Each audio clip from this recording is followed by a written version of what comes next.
is Tommy Saxton. Give it up!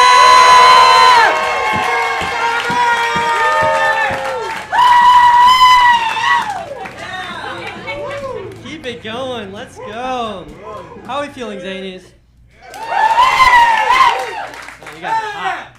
I'm tired of competing with lesbians for the same bisexual girls. Look at me, dude. If you look like me, you have to date bisexual girls. I'm pretty sure it's the law. You gotta compete with lesbians to do that, though, which is hard because the bisexual girls have a choice between someone who can make them come 7 times a night or just a goofy guy. For a while, I was like thinking about playing around with my gender or sexuality or whatever. It was like there were these voices inside my head going, "You're queer, you're queer, you're queer." But I'm pretty sure that was just the bisexual girls I was sleeping with whispering that to me in my sleep, dude.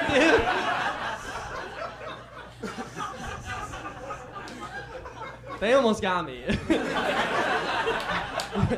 It's a close call. I want to preface the rest of this set by saying it's mostly gay jokes. I'm sorry. I'm not trying to take up any space I shouldn't. I was recently at a bar called My Buddies. You guys know My Buddies? Yeah. My Buddies is a gay sports bar, which I think just means it's a bar. I think they cancel each other out.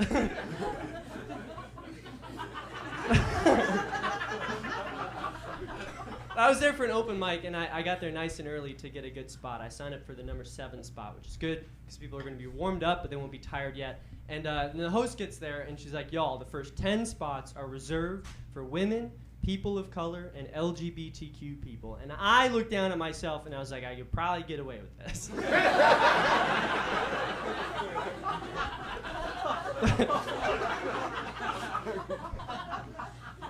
I'm not trying to take up any space, like I said. So I went up to her. I was like, "Look, I'm sorry. I didn't know that. You should bump me down. You know, bump me down to number 11 or whatever." And I swear to God, she looks me up and down, and she goes like this. "You're good." But then I was like committed. You know, I had to like convince her I was straight. It was like talking to my dad.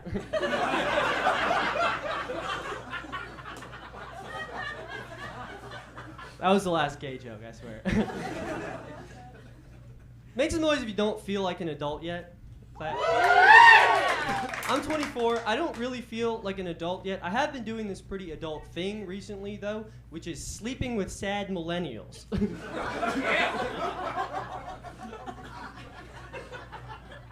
Fellas.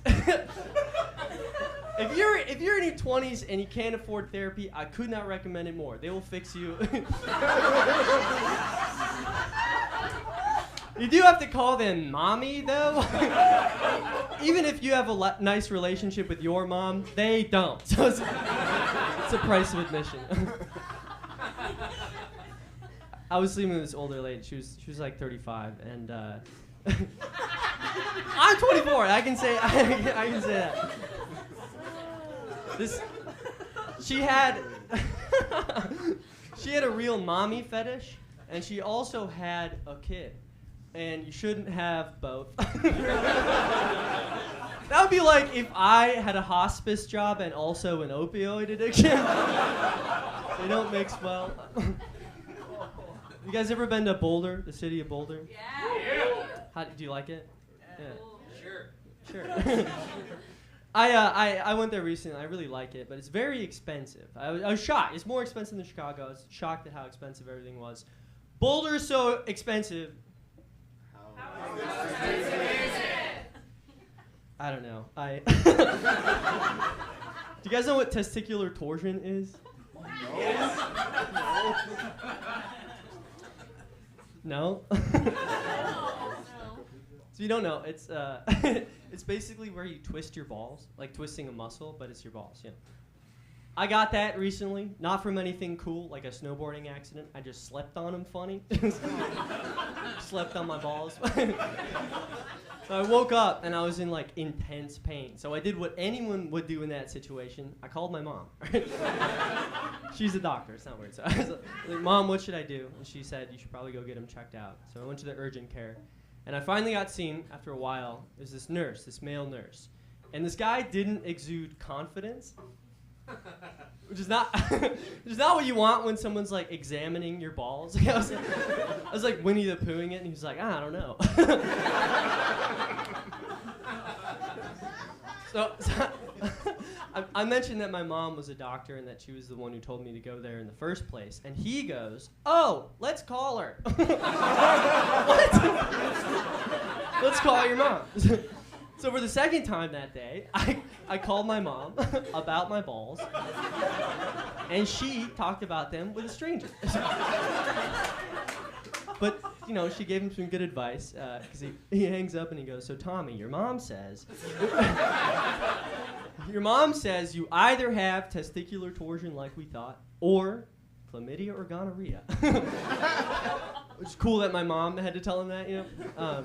But he goes, so we're going to test you for chlamydia or gonorrhea, and then before we even get the results, we're going to give you a shot and some antibiotics. It's like, great. So I go to the testing room. They give me a cup. I jerk off into the cup. I think I was supposed to pee, but it was a confusing day. I panicked.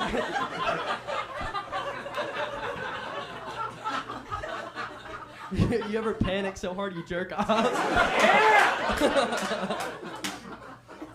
I go back into the room, and the nurse comes back in with a shot, and he goes, do you know where the shot goes? I was like, do we need to call my mom again? What is happening? It was an ass shot. It was a butt shot.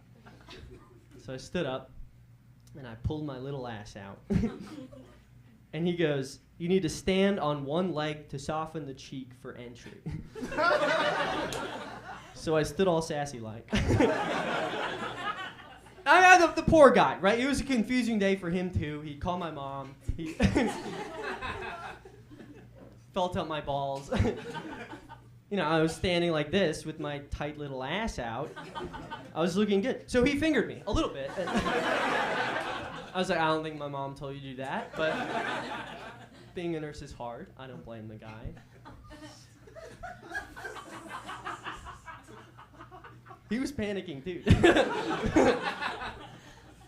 I go to the front desk, and the lady at the front desk goes, that will be $300. And that's how expensive Boulder is.